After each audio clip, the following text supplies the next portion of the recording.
Bismillahirrahmanirrahim. Assalamualaikum warahmatullahi wabarakatuh. Bismillah walhamdulillah.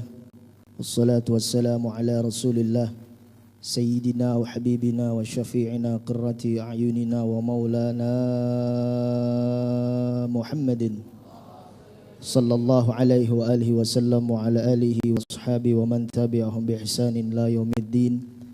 Amma ba'du, hadratil mukarramin, guru-guru yang dimuliakan oleh Allah Subhanahu wa taala, salam ta'zim penghormatan selalu kita sampaikan kepada guru mulia kita Ad-Da'ilallah Habibana Hasan bin Ja'far bin Umar bin Ja'far As-Sagaf.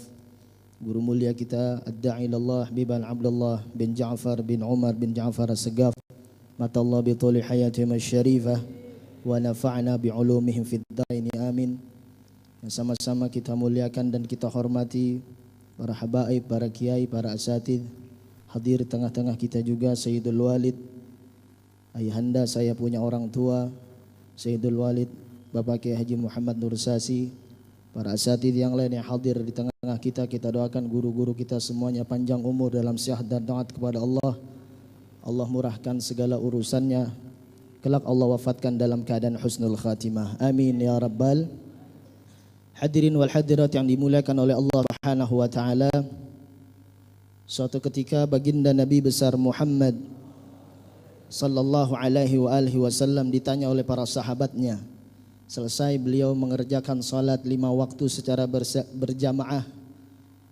Ketika itu para sahabat bertanya kepada baginda Nabi besar Muhammad sallallahu alaihi wa alihi wasallam. Su'ila Rasulullah sallallahu alaihi wasallam an aktsari ma yudkhilun nas al-jannah. Para sahabat Rasulullah ketika itu bertanya kepada baginda Rasul, "Ya Rasulullah, hal apa yang banyak membuat seseorang itu, kita sebagai umatmu ya Rasulullah, bisa masuk ke dalam surga? Sebab apa nih kita sebagai umatmu ya Rasulullah bisa masuk ke dalam surgamu? Nanti di dalam surga orang banyak masuk ke dalam surga itu sebab ngelakuin apa ya Rasulullah selama di dunia?" Lalu Rasulullah sallallahu alaihi wasallam bersabda, "Taqwallah wa husnul khuluq." Yang pertama kata Rasulullah, hal yang menyebabkan nanti manusia banyak masuk ke dalam surga adalah yang pertama adalah bertakwa kepada Allah Subhanahu wa ta'ala, yaitu dengan menjalankan seluruh apa yang diperintahkan oleh Allah dan menjauhi seluruh apa yang dilarangnya. Yang kedua kata Rasulullah, wa husnul khuluq, dan mempunyai akhlak yang baik.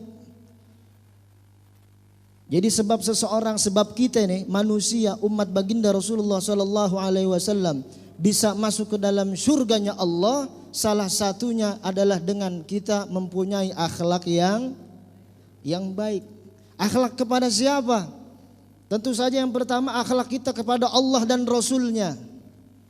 Akhlak kita kepada Allah bagaimana? An ta'budallaha wa la tusyriku bihi syai'an. Dilarang kita untuk menduakan Allah Subhanahu wa taala. An ta'budallaha, kita menyembah Allah, wa la tusyriku bihi syai'an, dan dilarang kita untuk menduakan Allah Subhanahu wa taala. Ini akhlak kita kepada Allah Subhanahu wa taala. Wala tusyriku bihi syai'an, dilarang kita untuk musyrik kepada Allah. Selain kita punya akhlak kepada Allah, tentu saja kita mempunyai akhlak kepada baginda Nabi besar Muhammad sallallahu alaihi wa alihi wasallam. Ini akhlak kita sebagai umat manusia kepada Allah dan Rasulnya. Dilarang kita untuk musyrik kepada Allah, dilarang kita untuk meremehkan Allah, dilarang kita untuk menodai Allah, dilarang kita untuk menistakan Allah. Ini adalah bentuk tanda cinta kita, akhlak kita kepada Allah dan Rasulnya. Jadi kira-kira kalau ada orang yang menistakan agama, kita marah apa enggak nih? Kalau kita kira-kira ada yang menistakan agama, ada yang meremehkan Allah, ada yang meremehkan firman Allah, artinya orang tersebut tidak mempunyai akhlak kepada Allah. Ada umat manusia, ada umat Islam yang membela seseorang yang merendahkan agama Allah, artinya dia tidak mempunyai akhlak kepada Allah Subhanahu. Betul apa betul? Karena tidak mempunyai akhlak kepada Allah, tidak mempunyai akhlak kepada baginda Nabi besar Muhammad sallallahu alaihi wasallam. Firman Allah.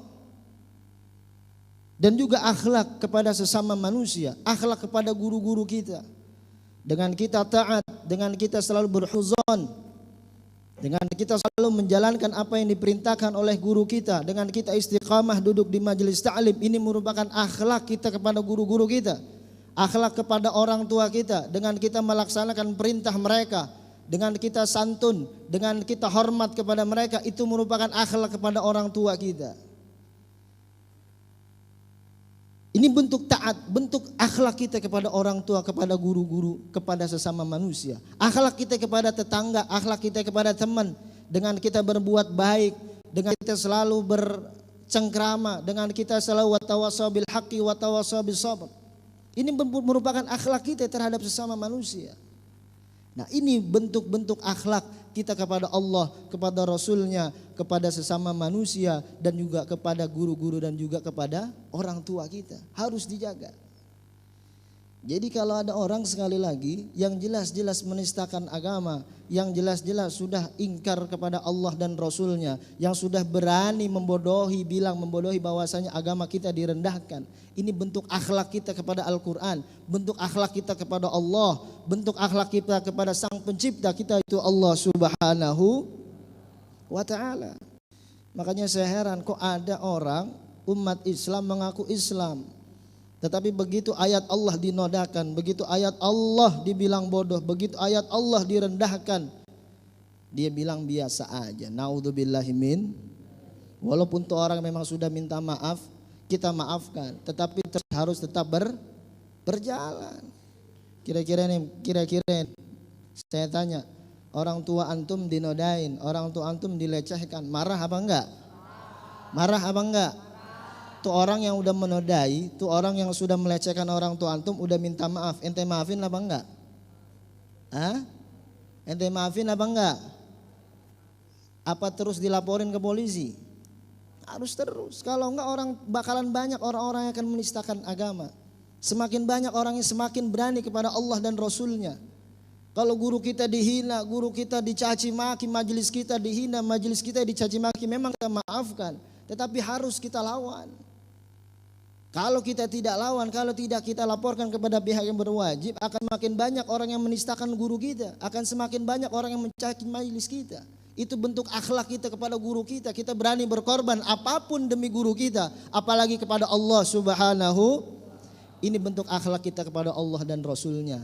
Dan oleh karena itu jaga terus akhlak kita kepada Allah, jaga akhlak kita kepada baginda Nabi besar Muhammad Sallallahu Alaihi Wasallam, jaga akhlak kita kepada guru-guru kita, jaga akhlak kita kepada orang tua kita, jaga akhlak kita kepada tetangga kita, jaga akhlak kita kepada kawan-kawan karib kita ini. Tidak lain dan tidak bukan adalah semata-mata ingin kehidupan kita selamat di dunia dan juga di akhirat. Kurang lebihnya saya mohon maaf. Wal afu minkum. Assalamualaikum warahmatullahi wabarakatuh.